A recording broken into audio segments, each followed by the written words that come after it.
안녕하세요. 주식 김선생입니다. 11월 14일 증시가 마감이 됐는데요. 자, 오늘 우리 증시는 급락 마감을 했습니다. 뭐 코스닥이 좀 덜 빠지긴 했지만은 자, 둘 다 급락하는 모습이 나왔고요. 자, 오늘은 분위기가 상당히 안 좋았다라고 보시면 될 것 같습니다. 자, 그간 시장이 급락이 나오면은 장중에 되돌리려고 하는 모습이 여러 번 나왔는데요. 지금 워낙 시장이 불안하기 때문에 밑꼬리가 없이 마무리가 됐습니다. 그래서 이게 조금 안 좋은 신호예요. 그래서 추가적인 하락 가능성도 있는데, 자, 이는 전적으로 미증시의 흐름에 달렸다. 그래서 뭐 오늘 밤 미증시가 반등하게 된다라면은 당연히 우리나라 증시도 내일 다음 주에 반등을 이제 하게 됩니다. 미증시가 이제 약세를 보이는 이유는 요새 미증시 흐름이요 굉장히 안 좋습니다. 그래서 뭐 일부 종목은 계속 오르지만 그 외의 종목들은 굉장히 안 좋아요. 특히 중소형주 뭐 AI 관련된 중소형주 같은 경우에는 막 50% 60% 빠진 종목들이 그냥 태반이고요. 어제 같은 경우에는 막 10% 이상 급락한 종목이 굉장히 많이 나왔습니다. 중소형주들이 그렇게 많이 급락이 많이 나오고 있는 그런 상황이기 때문에 투자 심리가 별로 안 좋아요. 그래서 지금 미 증시 같은 경우에는 계속해서 고점 부근에 있지만은 투자 심리는 공포 분위기로 계속해서 이어지고 있고, 어제 다시 그 심한 공포 구간에 이제 진입을 했는데요. 오늘 뭐 추가적으로 하락이 나오게 된다라면은 또 엄청난 그런 공포감에 이제 사로잡힐 가능성이 있는데, 일단은 이제 공포감이 심해지는 구간이 항상 바닥인 경우가 많이 있었다라는 것을 우리가 이제 참고를 해볼 필요가 있다라고 이제 보시면 될 것 같고, 전반적으로 이제 빠지는 거는 이제 금리가 12월 달에 인하가 안 될 수도 있다. 그래서 최근 여름에 이제 나스닥이 계속해서 이제 올라간 거는 금리 인하 모멘텀, 추가적으로 금리 인하 할 수도 있으니까 더 올라도 돼, 이런 것 때문에 이제 오른 건데, 근데 이제 금리 인하 확률이 뭐 거의 뭐 90%에 갔다가 최근에는 50%까지 낮아진 상황이기 때문에 이런 중소형주라던가 그 금리 이제 인하 기대감에 올랐었던 그런 종목들이 대부분 다 급락세를 보여주고 있다라고 보시면 되고, 그리고 요새 이제 AI 버블론과 관련해서 노이즈가 굉장히 심한 그런 상황인데, 버블인지 아닌지는 알 수는 없어요. 근데 이제 그 기업들이 옛날과 다르게 버블이라고 하기에는 실적이 너무나 좋다라는 거고, 그리고 이제 뭐 누구나 이렇게 버블 이렇게 얘기를 하면은 그 버블이 오지 않습니다. 누구나 조종이 온다 조종 올 거야라고 생각하면은 조종이 안 오죠. 예. 버블은 갑작스럽게 옵니다. 급락도 갑작스럽게 오고요. 그래서 뭐 법률과 관련해서는 이제 뭐 갑론을박이 있는 그런 상황이기는 한데, 뭐 일단은 지금은 아닌 것 같다. 그리고 뭐 나스닥이 됐든 뭐 다우 지수는 어저께까지만 해도 최고치였거든요. 그래서 버블이면은 시장 급락 나와야 되고 다우 지수도 빠져야지. 다우 지수는 지금 이틀 연속 급등이 나왔다니까요. 그런 모습 자체가 버블은 아닌 것 같다. 아마 이렇게 이제 보시면 될 것 같아요. 버블이면요 다 망합니다. 그런데 여전히 좋은 모습을 보여주는 쪽도 있고, 어제 이제 나스닥 같은 경우에는 기술주 위주로 이제 빠졌기 때문에 우리나라도 이제 이런 모습이 나왔는데, 제가 이제 뭐 항상 시황에 대해서 말씀을 드릴 때 이렇게 그 하락 종목이 뭐 90% 이상 나올 정도로 급락이 나오는 경우에는 3일 연속 나온 적이 없다라고 말씀을 드렸어요. 최대가 2회다라고 말씀을 드렸습니다. 그래서 오늘 1회예요. 한 번 더 나올 수도 있겠지만 한 번 더 나오면은 그거는 정말 기회다. 이렇게 보시면은 좋을 것 같습니다.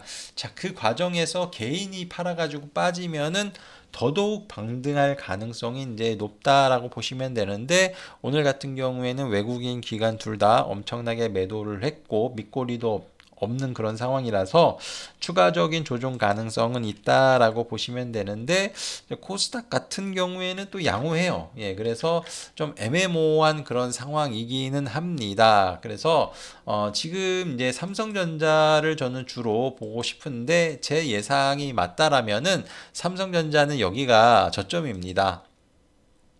95,000원 있는 데가. 그래서 여기까지 빠질 수 있어요. 그 말은 다음 주에도 한 번 더 빠질 수가 있다라는 건데 여기가 저는 마지노선이라고 생각을 합니다. 예, 그래서 여기까지 빠지는 데는 거의 한 2.5% 정도만 빠지면 여기까지 오거든요. 2, 3%만 빠지면은. 그래서 하락이 한 번 더 나오면은 저점을 딛고 올라갈 가능성이 높다라고 생각을 합니다. 그래서 하락이 한 번 더 나온다라면 일단 기회다라고 생각을 하시는 게 좋을 것 같다라고 말씀을 좀 드리고 싶습니다. 자, 그러면은 하락이 나오고 나서 그 다음에는 어떤 거를 매수를 해야 되냐 이제 이런 거예요. 그래서 지금 구간이 조금 헷갈릴 수 있는 그런 구간입니다. 왜냐면은 반등이 만약에 나와요.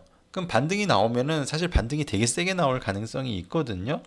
근데 이제 미국장에서 빠진 것들이 AI 관련된 종목이기 때문에 만약에 반등이 나오면 AI 관련된 종목이 오를 거고요. 우리나라는 대표적으로 반도체주가 오를 게 뻔합니다. 그러면은 이제 좀 헷갈리기 시작을 하는 거죠. 반도체주를 매수를 해야 되는 건가? 아니면 최근 분위기가 좋은 바이오주를 매수를 해야 되는 건가? 아니면은 오늘 약세를 보였음에도 불구하고 그나마 선방한 조선주나 방산주를 해야 되는 건가? 헷갈리기 시작을 한 거예요. 그래서 시장이 반등이 나올 때 삼성전자나 SK하이닉스의 반등이 세게 나오느냐 조금씩 나오느냐에 따라서 이거는 좀 달라질 수가 있는데 반등이 좀 약하게 나타난다라면은 최근에 좋은 모습을 보여주고 있는 바이오주의 상승세가 계속해서 진행이 될 가능성도 있고요.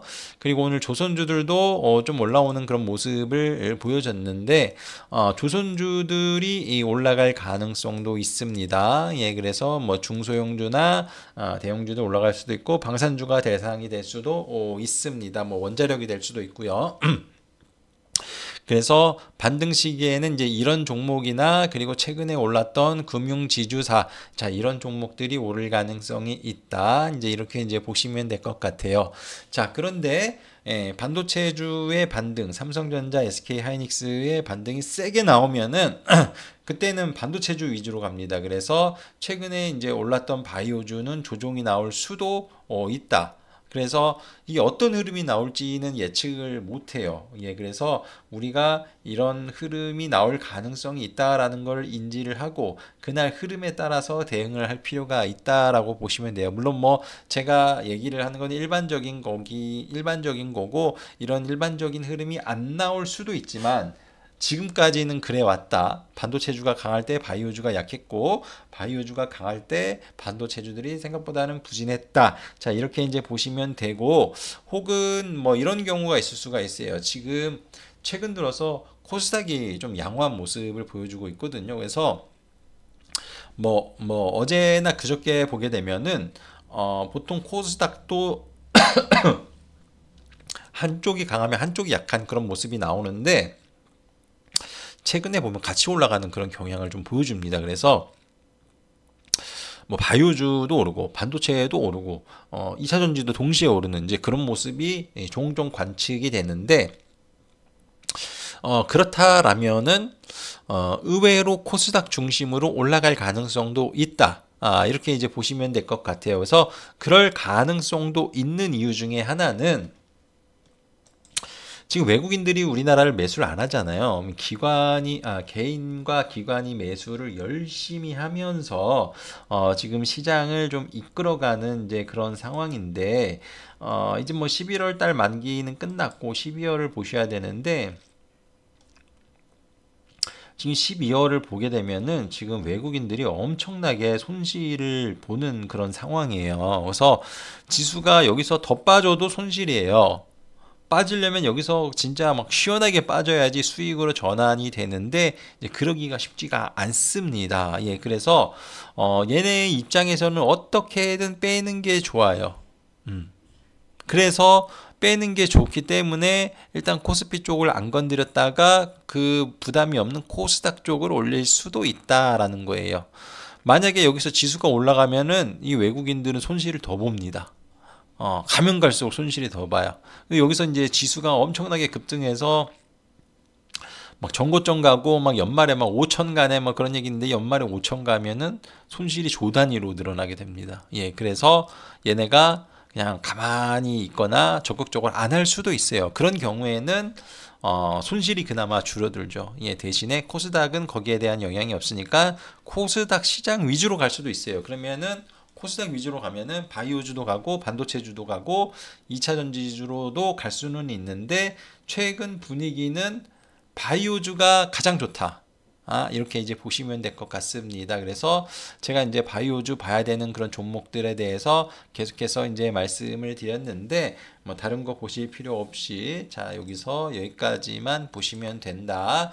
이 말씀을 좀 드리도록 하겠습니다. 자 현재 대장주는 ABL 바이오고요. ABL 바이오가 너무나 큰 이슈가 생겼죠. 그래서 뭐 이 종목이 얼마나 나중에 조정이 올지는 모르겠지만 조정이 어느 정도 온다 싶으면은 꼭 매수를 해서 가져가 봐야 되는 거고 뭐 비만 치료제 관련된 기업들 특히 펩트론 같은 경우 보세요. 계속해서 오르잖아요. 근데 중간중간에 보면은 몇 개월 동안 쉬죠. 그래서 ABL 바이오가 뭐 한 2, 3개월 빠지는 그런 흐름이 나온다라면은 그때부터는 매수를 해서 계속 가져가 보시는 게 좋을 것 같다. 그래서 지금 최선호 종목은 ABL 바이오 보시면 되고 그 다음이 이제 비만 관련된 기업들 위주로 보시면은 좋을 것 같다. 자, 이 말씀을 좀 드리도록 하겠습니다. 그리고 반도체 쪽도 뭐 나쁘지는 않아요. 반도체 소부장 종목 같은 경우에는 최근에 뭐 거의 다 조정을 많이 받은 그런 상황이에요. 그래서 지금 그간 대장주의 흐름을 보여줬던 종목 혹은 이번 실적 발표 시즌에 실적이 좋게 나온 종목들 위주로 하시면 돼요. 그래서 오늘 이후로 실적 발표가 마무리되니까요. 실적을 이렇게 뉴스로 공시를 뭐 한 기업도 있지만은 그렇게 안 한 기업들도 많아요. 근데 그 중에 보면은 의외로 실적이 굉장히 좋은 기업들이 있을 겁니다. 그래서 실적이 좋은 반도체주 중에서 빠진 종목들, 예, 이런 종목들도 한번 공략을 해볼 필요가 있다라는 말씀을 좀 드리겠고, 2차 전지는 여전히 잘 모르겠다. 예, 근데 만약에 하신다고 하신다면은 2차 전지는 그래도 LFP 배터리, ESS가 엮인 그런 종목들 위주로 보셔야 되는데, 대형주는 LG 에너지 솔루션, 삼성 SDI, 그리고 양극재는 LNF, LG 화학, 요 정도. 예, 그리고 오늘 급등한 상신 EDP, 예, 그리고 최근에 이제 올라왔던 롯데 에너지 머티리얼즈 이거는 뭐 2차 전지보다는 AI 반도체 이슈인데 뭐 어찌됐든 뭐 요 정도만 보셔도 될 것 같아요. 다른 종목은 안 보셔도 됩니다. 그래서 뭐 볼 수 있는 기업은 뭐 한 5개 내외니까 2차 전지 쪽은 이제 이쪽 이렇게만 보시면 될 것 같고 주로 바이오 중소형 반도체 중에 실적이 좋은데 주가만 많이 빠진 이제 그런 기업들을 이번 기회에 누리시면 좋을 것 같다. 이 말씀을 좀 드리도록 하겠습니다. 자, 변동폭이 상당히 커요. 시장이 뭐 한 번 올라가면은 급등 나오고 한 번 빠지면 급락이 나오고 이게 위에서 재수없게 밀리면은 뭐 마이너스 10% 손실이 하루 만에 나오고 어쩔 때는 10% 이득이 나오고서 굉장히 어려운데요. 지금 일단은 시장이 빠지는 그런 상황이기 때문에 쫓아가는 매매는 절대 하시면 안 됩니다. 오히려 그냥 가만히 있다가 오늘 같은 날은 그냥 가만히 계시다가 그냥 종가 무렵에 내가 살려고 했던 종목을 사시는 게 나아요. 물릴지언정 예, 그렇게 하시는 게 오히려 결과가 더 좋을 수가 있다라는 겁니다. 장중에 해봐야 이런 날은 뭐 수익도 안 나고 손실 날 가능성이 굉장히 높아요. 그래서 오히려 이렇게 급락이 나온 날 종가 부근에서 그냥 차라리 매수를 하시는 게 낫고 그러면은 모르죠. 주말에 갑자기 반등이 나올지. 예, 그러면은 우리나라는 지금 보게 되면 NXT 거래가 좀 많이 일어나는 그런 상황이라서 급락이 나왔는데 갑자기 주말 사이에 상황이 변하면요. 벌써 NXT 거래에서 굉장히 많이 급등이 나옵니다. 예, 그래서 장중에 뭐 사지도 못해요. 예, 쫓아가지를 못합니다. 그래서 차라리 많이 빠졌을 때 사두는 것도 적절한 방법이다. 자, 그런데 무섭다라면은 뭐 일단은 원래 매수를 한 거에 3분의 1만 들어가든가 절반을 들어간다든가 뭐 이런 식으로 해가지고 빠질 때마다 사는 것도 전략이 될 수가 있다. 이렇게 보시면 좋을 것 같습니다. 자, 이번 주 좀 굉장히 어려운 그런 한 주였는데요. 너무나 어려운 시장이지만 또 이런 때에 정말 좋은 그런 모습을 보여주기도 하는 게 지금 시장입니다. 그리고 지금 시장은 올라가기만 하면은 또 엄청나게 급등이 나올 수도 있는 그런 시장이기 때문에 기회 요인도 충분하다. 이렇게 이제 보시면 될 것 같습니다. 그래서 뭐 급락이 나오니까 뭐 HTS 끄고 아무것도 안 보겠다 이렇게 생각을 하지 마시고요.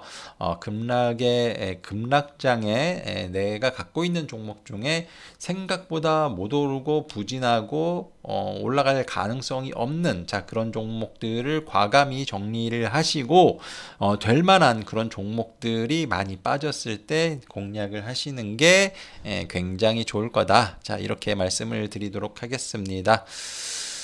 주말 동안 재충전 하시고요. 이번 한 주는 굉장히 어려웠는데 다음 주는 좀 회복되는 그런 시장이 되기를 기대를 해보도록 하겠습니다. 감사합니다.